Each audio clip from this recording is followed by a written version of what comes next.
Hi friends, welcome back to our channel. எல்லோரும் எப்படி இருக்கீங்க? ஹோப் எல்லோரும் நல்லா இருப்பீங்கன்னு. நாங்களும் ரொம்பவே நல்லா இருக்கோம். ஆக்சுவலாக இது வந்து ஒரு சின்ன விளாக் தான். நான் ஷார்ட்ஸில் போட்டுடலாம் அப்படின்னு தான் நினச்சேன். ஷார்ட்ஸில் அப்படின்னா கொஞ்சம் டீட்டெயில்டாக சொல்ல முடியாது. சரி, ஓகே, 2 ஷார்ட்ஸாக போடுறது நம்ம சேர்த்து போட்டு ஒரு சின்ன விளாகாக போட்டுடலாம் அப்படின்னு சொல்லி தான் போட்டிருக்கேன். பாப்பாவுக்கு லீவ் விட்டதுலேருந்தே நைட்டு தூங்குறதும் சரி, காலையில் எந்திரிக்கிறதும் சரி, ஒரு ஸ்கெடியூலே இல்லாமல் அது பாட்டுக்கு அது இஷ்டத்துக்கு போயிட்டுருக்கு. நைட்டு லேட்டாக தூங்குறதுனால காலையில் எழுந்திருக்கிறதுமே லேட் ஆகிடுது. ஒரு 2 நாள் கண்டினியூஸாக லேட்டாக எழுந்திரிச்சிட்டோம் அப்படின்னா 3ஆவது நாள் அதே டைமிங்க்கு தான் எழுந்திருக்க முடியுது. கொஞ்சம் முன்னாடி நினைச்சா கூட எழுந்திருக்க முடியறது கிடையாது. இன்னைக்கு ஏதோ ஒரு வழியா அடிச்சு பிடிச்சி எந்திரிச்சு வந்துட்டேன். என்னமோ தெரியல, 2 நாளா பருப்பு உருண்டை குழம்பு சாப்பிடணும்னு தோணிக்கிட்டே இருந்தது. ஓகே, மார்னிங்கே செஞ்சுட்டோம் அப்படின்னா ஹஸ்பண்டுக்கு கொடுத்து அனுப்பிடலான்னு அன்னைக்கு அதுதான் செஞ்சிருந்தேன். நிறைய பேர் கமெண்ட்ஸ்ல ரெசிபி கேட்டிருந்தீங்க, அதான் உங்களுக்கும் அப்படியே ஷேர் பண்ணிடலாமேன்னு இப்போ ஒரு கடாயில கொஞ்சமா எண்ணெய் விட்டு பொடியா கட் பண்ண வெங்காயம், கொஞ்சமா கருவேப்பிலை சேர்த்து நல்லா வதக்கி விட்டுருக்கேன். வெங்காயம் நல்லா கோல்டன் ப்ரௌன் கலர்ல வதங்கினதும் கொஞ்சமா இஞ்சி பூண்டு பேஸ்ட், ஒரு பச்சை மிளகாய் சேர்த்து நல்லா வதக்கி விட்டுட்டு ஒரு பெரிய சைஸ் தக்காளியையும் சேர்த்து நல்லா வதக்கி விட்டுறலாம். இப்போ அது வதங்கிட்டு இருக்க கேப்ல குழம்புக்கு வேண்டிய அளவு தண்ணி எடுத்துட்டு அதுல 3 ஸ்பூன் வீட்டுல அரைச்ச கறி மசாலா பவுடர் சேர்த்திருக்கேன். இன்னைக்கு புளியெல்லாம் சேர்க்காம சிக்கன் குழம்பு செய்யற மாதிரி தான் செய்ய போறேன். ஸோ அதுக்கு இந்த ஒரு பொடி மட்டும் சேர்த்தாலே போதும்.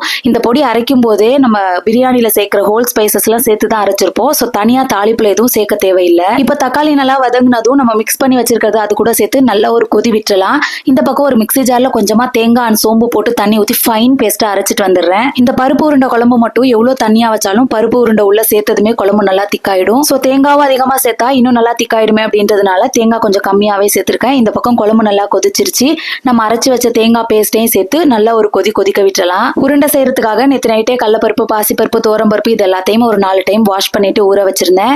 மெஷர்மெண்ட்லாம் எதுவும் இல்லை, இந்த அளவு கரெக்டா இருக்குன்னு எனக்கு தோன்ற அளவுக்கு நான் எடுத்திருக்கேன். இப்போ அதெல்லாம் தண்ணி இல்லாம ஒரு மிக்ஸி ஜார்ல சேர்த்துட்டு அது கூட கொஞ்சமா துருவின இஞ்சி, ஒரே ஒரு வரமிளகா, கொஞ்சமா சோம்பு அண்ட் கொஞ்சமா தேங்காய், ஒரு கொத்து கருவேப்பிலை சேர்த்து கொஞ்சம் கொரகொரப்பா அரைச்சி எடுத்திருக்கேன். தண்ணி கூட எதுவும் சேர்க்க வேண்டாம், கொஞ்சம் கொரகொரப்பா அரைச்சி எடுத்துக்கோங்க. இன்கேஸ் அதிகமா தண்ணி ஆயிடுச்சு அப்படின்னா கொஞ்சமா அரிசி மாவு சேர்த்துக்கோங்க. பட் அரிசி மாவு சேர்த்தோம் அப்படின்னா உருண்டை கொஞ்சம் ஹார்டா இருக்கிற மாதிரி இருக்கும். இது அரைக்கிறப்பவே உருண்டைக்கு வேண்டிய அளவுக்கு உப்பு நீங்க சேர்த்துக்கோங்க. நான் சொல்ல மறந்துட்டேன், பட் நான் ஆட் பண்ணி தான் அரைச்சிருக்கேன். இப்போ அந்த அரைச்சி எடுத்த பருப்பு கூட பொடியா கட் பண்ண வெங்காயம், பொடியா கட் பண்ண கொத்தமல்லி, கருவேப்பிலை அண்ட் கொஞ்சமா தேங்காய் சேர்த்திருக்கேன். இந்த டைம்ல தேங்காய் சேர்க்கணும் அப்படின்றது கூட அவசியம் இல்லை. ஒன்னு அரைக்கும் போது சேர்த்துக்கலாம், அப்படி இல்லைன்னா உருண்டை பிடிக்கும் போது சேர்த்துக்கலாம். நான் வந்து துருவன தேங்காய் கொஞ்சம் மிச்சமா இருந்தது. சரி, இது கூட சேர்த்தோம் அப்படின்னா சாப்பிடும்போது வாயில கொஞ்சம் கொரகொரப்பா கடிப்படுறப்ப நல்லா இருக்குமே அப்படின்னு சொல்லிட்டு ஆட் பண்ணியிருக்கேன். ஊர் பக்கம்லாம் எல்லார் வீட்டு வாசலையும் முருங்கை மரம் இருக்கும். ஸோ இந்த பருப்பு உருண்டை செய்யும் போது ஒரு கொத்து முருங்கைக்கீரையும் போட்டுட்டு மிக்ஸ் பண்ணுவாங்க.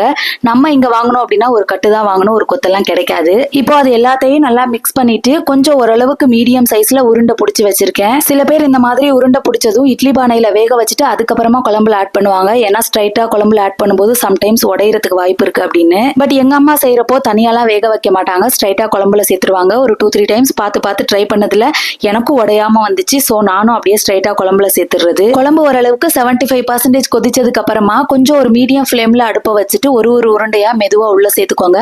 உள்ள சேர்த்த உடனே மிக்ஸ் பண்ண வேண்டாம். உள்ள சேர்த்தது ஒரு 2 மினிட்ஸ் மூடி வச்சுட்டு அதுக்கப்புறமா மெதுவா மிக்ஸ் பண்ணி விட்டீங்க அப்படின்னா உடையாம இருக்கும். ஒரு தடவை மிக்ஸ் பண்ணிட்டு திரும்ப ஒரு 5 மினிட்ஸ் குழம்பு கொதிக்க விட்டா போதும், உருண்டையும் நல்லா வெந்துடும். ஃபைனலா ஒரு கத்து கருவேப்பிலை அண்ட் பொடியா கட் பண்ண கொத்தமல்லி தூவி சர்வ் பண்ணீங்க அப்படின்னா ரொம்பவே நல்லா இருக்கும். உருண்டை சேர்க்கறதுக்கு முன்னாடி குழம்பு நல்லா தண்ணியா இருந்தது, சேர்த்து ஒரு கொதி விட்டதும் எந்த அளவுக்கு திக்காயிருச்சு பாருங்க.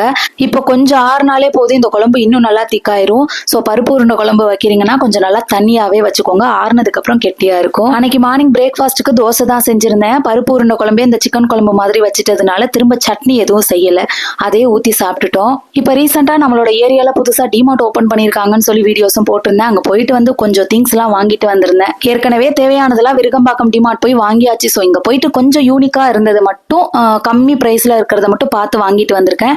அதுல ஃபர்ஸ்ட் ஒன் வந்து இந்த குப்பை அள்ளுற முறம். இது பிளாஸ்டிக் மெட்டீரியல் அப்படின்னு சொல்ல முடியாது, ஓரளவுக்கு கொஞ்சம் சிலிக்கான் மிக்ஸ் பண்ண மாதிரி நல்லாவே திக் குவாலிட்டியில இருந்தது. குப்பையெல்லாம் வெளியில பறக்காத மாதிரி அந்த ஒரு சின்னதா வரும்பும் கொடுத்துருக்காங்க. ஹேண்டில் எல்லாமே நல்லா திக்கா இருந்தது. இதோட ஆக்சுவல் பிரைஸ் பாத்தீங்கன்னா 55 rupees, பட் நம்ம வாங்கின டிமார்ட் பிரைஸ் வந்து 49 rupees. அடுத்ததா டப்பர்வேர்ல ஒரு பாக்ஸ் ஒன்று வாங்கியிருந்தேன். ஃப்ரிட்ஜில் லெஃப்ட் ஓவர்லாம் ஸ்டோர் பண்ணுறதுக்கு யூஸ் ஆகும். அப்புறம் ஹஸ்பண்டுக்கு ஸ்நாக்ஸ்லாம் ஏதாவது கொடுத்து அனுப்புகிறோம் அப்படின்னா அதுக்கும் யூஸ் ஆகும். இல்லை எக்ஸஸாக இருக்க ஸ்நாக்ஸ்லாம் எடுத்து வைக்கிறதுக்கும் யூஸ் ஆகும்னு. இதோட ப்ரைஸ் 50 rupees, பட் நம்ம வாங்குறது 39 rupees. நல்லாவே திக்கா குவாலிட்டியாக இருக்கு. அடுத்ததா பீஸா கட்டர் ஒன்று வாங்கியிருந்தேன். பீஸாலாம் செய்ய போகிறது கிடையாது, அது எவ்வளோ தூரத்துக்கு அந்தாண்ட இருக்கும் எனக்கும் தெரியல. தோசை கட் பண்ணுறதுக்கு அப்புறம் சப்பாத்தி எல்லாம் கொஞ்சம் ஷேப்ஸாக கட் பண்ணுறதுக்கு யூஸ் ஆகும்னு சொல்லிட்டு வாங்கியிருந்தேன். இதோட ஆக்சுவல் ப்ரைஸ் 55 rupees, நம்ம வாங்குறது 39 rupeesக்கு. அடுத்தது மெலமைன் மெட்டீரியல்ல ஒரு சின்ன சைஸ் பவுல் ஒன்று வாங்கியிருந்தேன். அதோட அவுட்டர்ல கொடுத்துருக்க டிசைனே பார்த்தீங்கன்னா ரொம்ப லுக்கா சூப்பராக இருந்தது.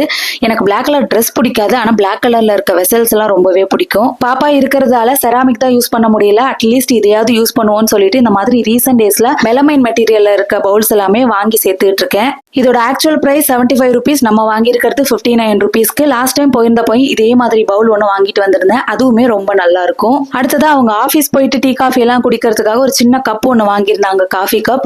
உள்ள சில்வர்ல இருக்கும், அவுட்டர்ல ஒரு மாதிரி சிலிக்கான் மெட்டீரியல், சூடு தாங்குற மாதிரி கை பிடிச்சி குடிக்கிற மாதிரியா இருக்கும்.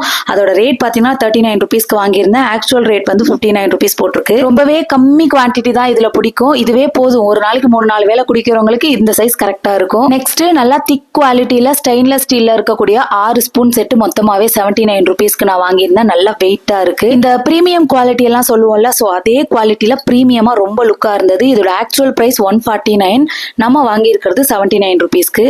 அடுத்ததா 2 செட் இருக்கிற, அதாவது ஒரு செட்ல 2 இருக்கிற மாதிரி டூத் பிரஷ் ஃபோல்டர். இதெல்லாம் தேவையா அப்படின்னு கேட்டீங்கன்னா தேவையில்லை.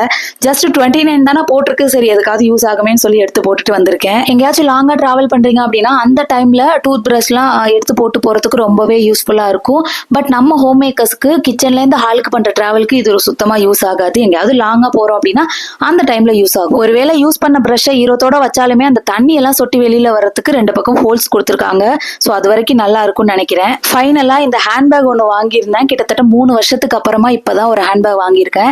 இதோட டைப் பாத்தீங்கன்னா அந்த ஜூட் பேக்னு சொல்லுவாங்களே, ஒரு மாதிரி த்ரெட்ல பண்ண மாதிரி, சாக்கு பை அந்த மாதிரி இருக்கும். ரொம்பவே நல்லா இருக்கு. இப்போ பீச்சுக்கெல்லாம் போறோம் அப்படின்னா ஒரு வாட்டர் பாட்டில், கொஞ்சமா ஸ்நாக்ஸ் எடுத்துட்டு போறதுக்கு, பசங்களுக்கு ஒரு செட்டு ட்ரெஸ் எடுத்துட்டு போறதுக்கு இது ரொம்பவே கம்ஃபர்டபுளா இருக்கும். இப்போ சம்மர் டைம்ல எங்க போனாலுமே கண்டிப்பா ஒரு 2 லிட்டர் பாட்டிலாவது தூக்கிட்டு போற மாதிரி தான் இருக்கு. ஸோ அந்த பாட்டில் வைக்கிற அளவுக்கு யூஸ்ஃபுல்லாவே இருக்கும். ரொம்பவே பெருசா இருக்கு. ஒரே ஒரு கம்பார்ட்மெண்ட் மட்டும் தான் கொடுத்துருக்காங்க, ஆனா நல்லா இருக்கு. இந்த பேக்கோட ஆக்சுவல் பிரைஸ் 200 போட்டிருக்காங்க, நம்ம வாங்கி இருக்கிறது 179 rupeesக்கு. 179 rupeesக்கு இது ஒர்த்தா அப்படின்னு கேட்டா கண்டிப்பா நான் ஒர்த்துன்னு சொல்லுவேன். அது கூடவே சேர்த்து கொஞ்சம் வீட்டுக்கு தேவையான கிராசரிஸும் வாங்கிட்டு வந்திருந்தேன். இந்த டிமார்ட்ல பிரைஸும் சரி குவாலிட்டியும் சரி மற்ற டிமார்ட்ல எப்படி இருக்கோ அதே மாதிரி தான் இருக்கு. கொஞ்சம் புதுசா ஓபன் பண்ணி இருக்கிறதுனால கொஞ்சம் யூனிக் கலெக்ஷன்ஸும் வந்திருக்கு. நான் போயிட்டு வந்தே 1 வீக்கு மேல ஆயிடுச்சு. ஸோ இப்போ இன்னும் கொஞ்சம் சேஞ்சஸ் பண்ணியிருப்பாங்கன்னு நினைக்கிறேன். ஸோ நீங்க சரௌண்டிங்ஸ்ல யாராவது இருந்தீங்க அப்படின்னா ஒரு தடவை போயிட்டு பார்த்துட்டு வாங்க. இந்த வீடியோல நீங்க கேட்ட பருப்பு உருண்டை குழம்பு ரெசிபி அண்ட் நான் டிமார்ட்ல என்னெல்லாம் வாங்கினேன் அப்படின்றதையும் ஷேர் பண்ணியிருக்கேன். இந்த வீடியோ பிடிச்சிருந்தா லைக் பண்ணிக்கோங்க. சேனல் இப்பதான் ஃபர்ஸ்ட் டைம் பாக்குறீங்க அப்படின்னா மறக்காம சப்ஸ்கிரைப் பண்ணிக்கோங்க. Thank you friends.